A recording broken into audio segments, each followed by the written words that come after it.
დღეს ჩვენ ვისაუბრებთ ელასტიკურობის ცნებაზე და მისი პრაქტიკული გამოყენების მექანიზმებზე. წინა ლექციებზე ჩვენ პრაქტიკულად დავასრულეთ მსჯელობა მიწოდებისა და მოთხოვნების თაობაზე. ნახეთ, რომ ნებისმიერ ბაზარზე, კონკურენტულ ბაზარზე მიწოდების ზრდადი მრუდი ასახავს გამყიდველის ქცევას და მოთხოვნის კლებადი მრუდი გვიჩვენებს მყიდველის დამოკიდებულებას. შესაბამისად, საქონლის ფასის დადგენა ხდება სწორედ ამ სასაქონლო ნაკადების მიწოდებისა და მოთხოვნის რაოდენობის გაწონასწორების შედეგად. ამჯერად ჩვენ გავეცნობით ელასტიკურობის ცნებას, რომელიც წარმოადგენს საზომს იმისა, თუ კონკრეტულად როგორ რეაგირებენ გამყიდველები და მყიდველები საბაზრო ცვლილებებზე.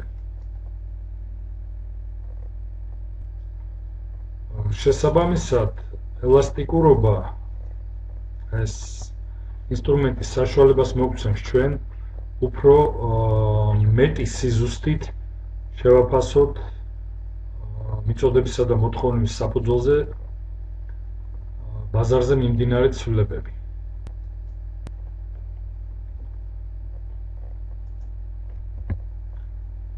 ელასტიკურობა წარმოადგენს მოთხოვნისა და მიწოდების რომელიმე დეტერმინანტზე რეაგირების საზომს.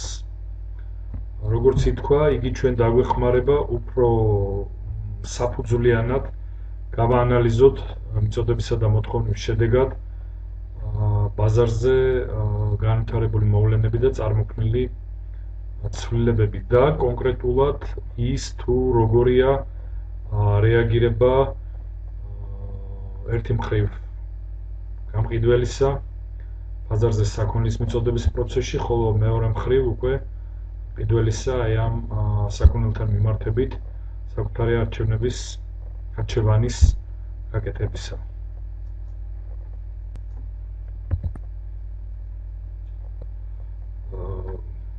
ანუ უნდა აღვნიშნოთ, რომ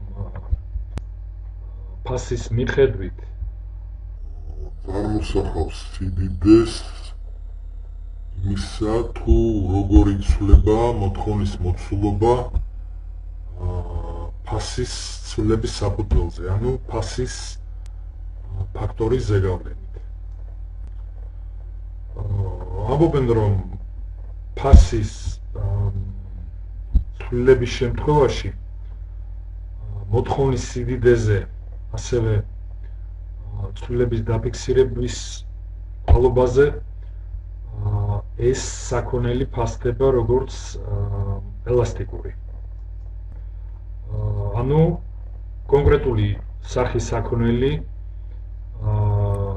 საქონელზე მოთხოვნა არის ელასტიკური, თუ ადგილი აქვს ფასის ცვლილების შედეგად მოთხოვნის რაოდენობის მნიშვნელოვან კორექტირებას.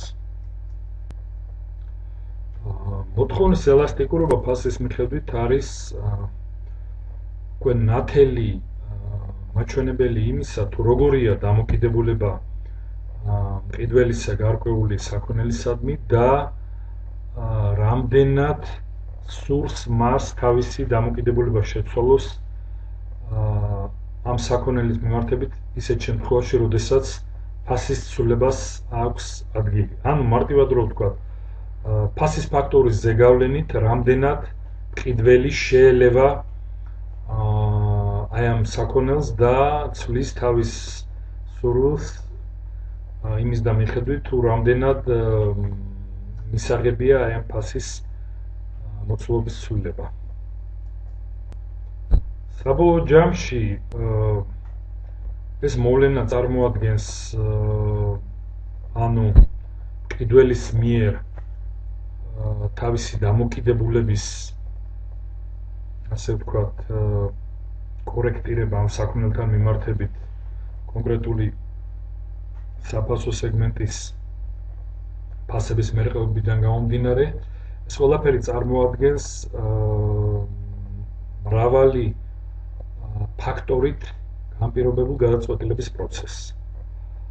სადაც ერთვება არა მხოლოდ ეკონომიკური, არამედ სოციალური, კულტურული ფაქტორები, რომელიც საბოლოო ჯამში განსაზღვრავენ საბოლოო გადაწყვეტილებას მყიდველის მიმართ აი ამ საქონელთან დამოკიდებულების თვალსაზრისით. როგორც ხედავთ, ზემოქმედების ფაქტორი გასათვალისწინებელი ფაქტორი არის მრავალი, ეს არის უპირველეს ყოვლისა შემცვლელების თემა, ეს არის პირველადი მოთხოვნილების საგნებისა და ფუფუნების საგნების, ასე ვთქვათ, დამოკიდებულების თემა, ეს არის ბაზარი და ეს არის დრო. აი სწორედ მიღებულია, რომ ეს ფაქტორები ახდენენ ყველაზე დიდ ზეგავლენას მყიდველის ასე ვთქვათ, დამოკიდებულების თვალსაზრისით და განაპირობებს მოთხოვნის საფასო ელასტიკურობას.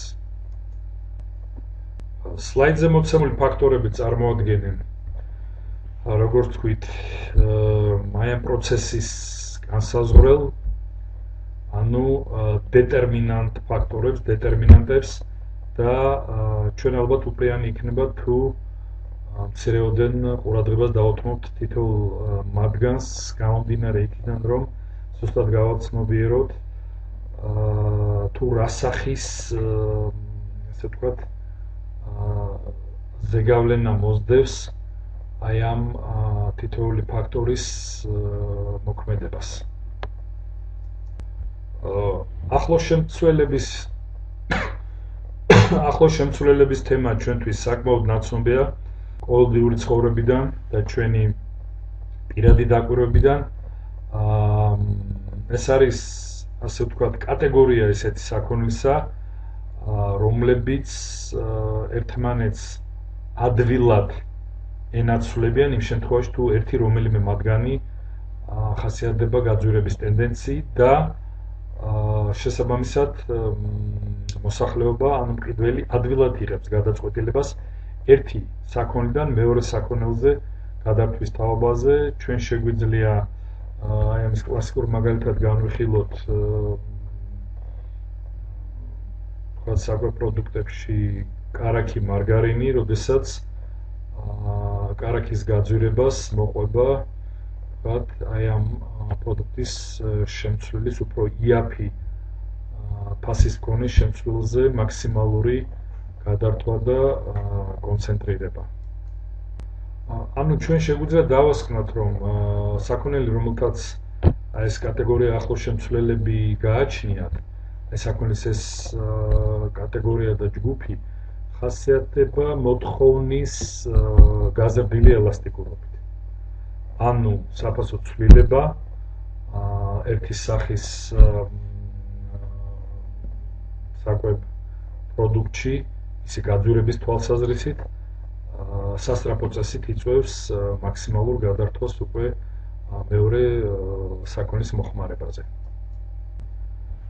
როგორც თქვით, აი ამ დეტერმინანტების სიაში შემდგომი გახლავთ უკვე პირადი მოთხოვნილებების და ფუფუნების საგნების, ასე ვთქვათ, შედარებითი დახასიათება და პირისპირება, ვინაიდან მოთხოვნის ელასტიკურობა აი ამ ორ განსხვავებულ სასაქონლო კატეგორიაზე არის მნიშვნელოვნად განსხვავებული და მიზეზი ამისი მდგომარეობს შემდეგში. მაგალითად, ისეთი პირველადი მოთხოვნილების, ასე ვთქვათ, საჭიროება, როგორცაც წარმოადგენს ექიმთან ვიზიტი და მეორე ეს გახლავთ რაღაც ფუფუნების საგანი, მაგალითად იახტა, რომლის ღირებულება ძალზედ მაღალია. თუ დავაკვირდებით ფასის ცვლილებას აი ამ ორივე კატეგორიის საქონელზე, ელასტიკურობა აი ამ ფასის ცვლილებიდან გამომდინარე, ანუ საფასო ელასტიკურობა ამ ორ საქონელს მნიშვნელოვნად განსხვავებული აქვს.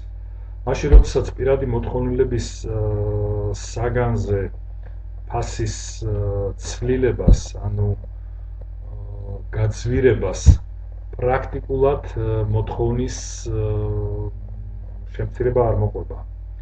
ეს წარმოვიდგინოთ ექიმთან ვიზიტის მაგალითზე, გასაგებია, რომ იმდენად მნიშვნელოვანია ჯანმრთელობის საკითხი, რომ ნებისმიერი ადამიანი, ნებისმიერი პაციენტი ამას აყენებს პირველი რიგის, ასე ვთქვათ, მოთხოვნილების და ამოცანის კატეგორიაში და ვერავითარი გაძვირება ვერ იმოქმედებს მის გადაწყვეტილებაზე, რომ ჯანმრთელობა ქონდეს მუდმივი კონტროლის ქვეშ და საჭიროების შემთხვევაში ფასი არ გახდეს ბარიერი აი ამ, ასე ვთქვათ, საჭიროების აღსრულებისათვის.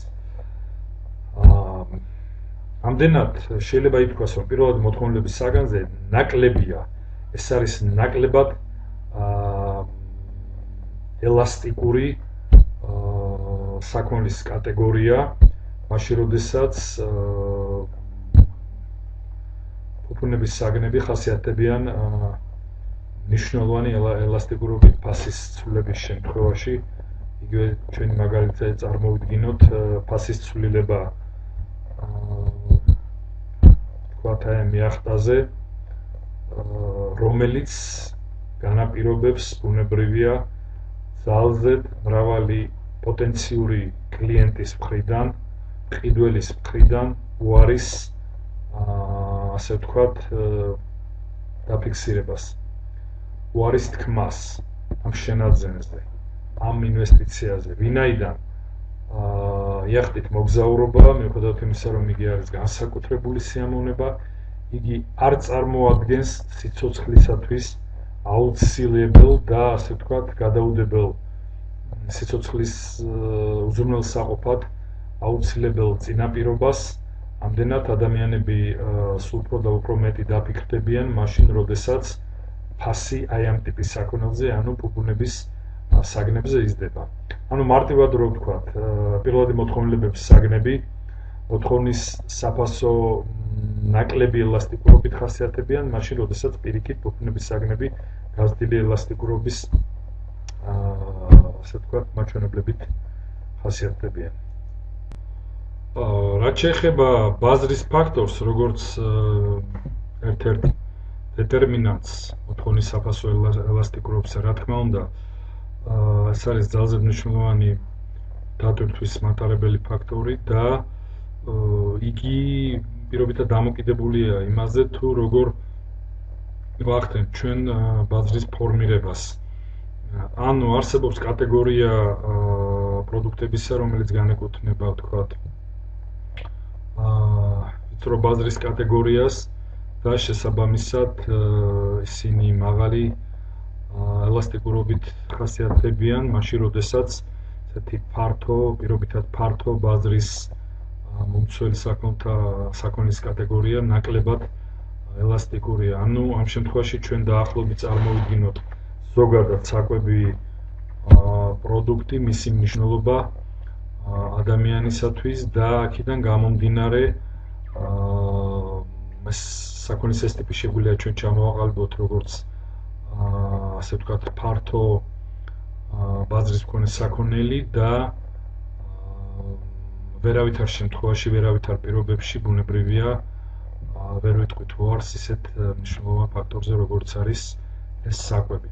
ამდენად იგი ნაკლებად ელასტიკურია, ნაკლებად რეაგირებადია ამ საფასო ზეგავლენაზე გამომდინარე იქიდან, რომ იგი სასიცოცხლოდ მნიშვნელოვან და აუცილებელ სახესაქონელს წარმოადგენს.